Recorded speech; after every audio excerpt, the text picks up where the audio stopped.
This film, obviously, you're the most powerful person in the universe, you know, and you trained for this film for, I believe, up to about 9 months prior to starting.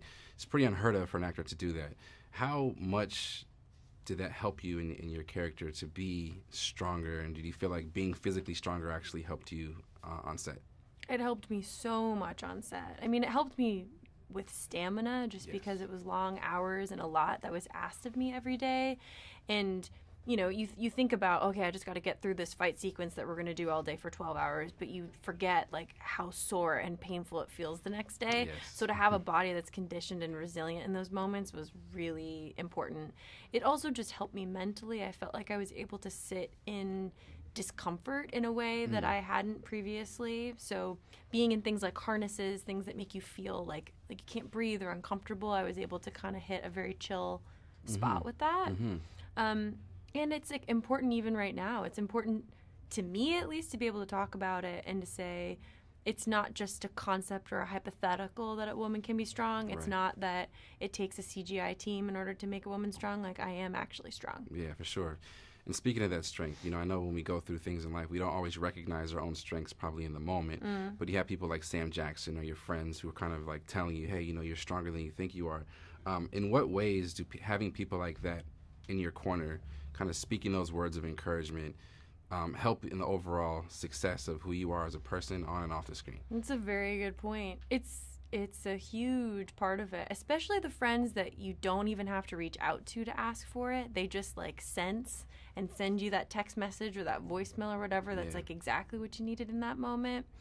I feel like I'm being shot out of a cannon right now. So I'm kind of like flying around the world, talking about this movie and this brand new experience. And it's a powerful space to be in, but it's also vulnerable. And so to have people around me who are constantly reminding me of who I am is everything. For sure. And I think that vulnerability is something that people really appreciate about you. You know, you're very outspoken and often get yourself into what some people might consider hot water, just because you say what you feel and it might not be popular.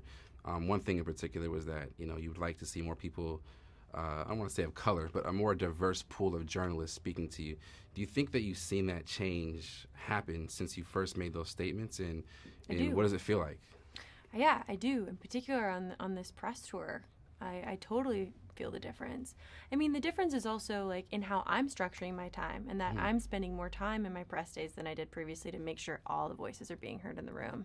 That's maybe part of the conversation that people are understanding, is that we're not kicking people out. We're just adding more people to it. And for me, I'm a curious person, and when I make a movie, I spend a lot of time on it, and I want to get different perspectives on it.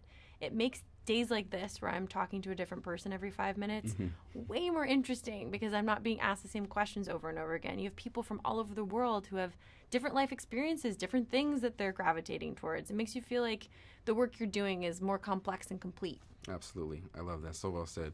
To switch gears a little bit, obviously this film had so many 90s nuances in it. Was there anything in particular that just really hit home for you, or that you really felt like just brought this whole nostalgic feeling?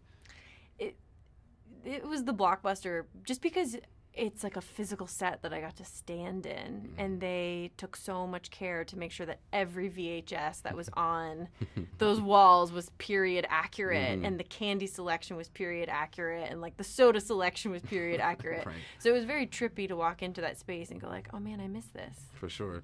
What do you appreciate most about, you know, being able to live in the moment that you are today? We're obviously in 2019. It's a big difference from actors and the opportunities they had in the 90s. What are you most excited about today, being who you are in your skin today? I mean, I don't know what it was like to be an actor in the 90s, but I do know for myself, like, being able to step into this role has allowed me a certain level of kind of like currency in a way that I've been able to utilize to make change even outside of the industry, and that has been really important to me.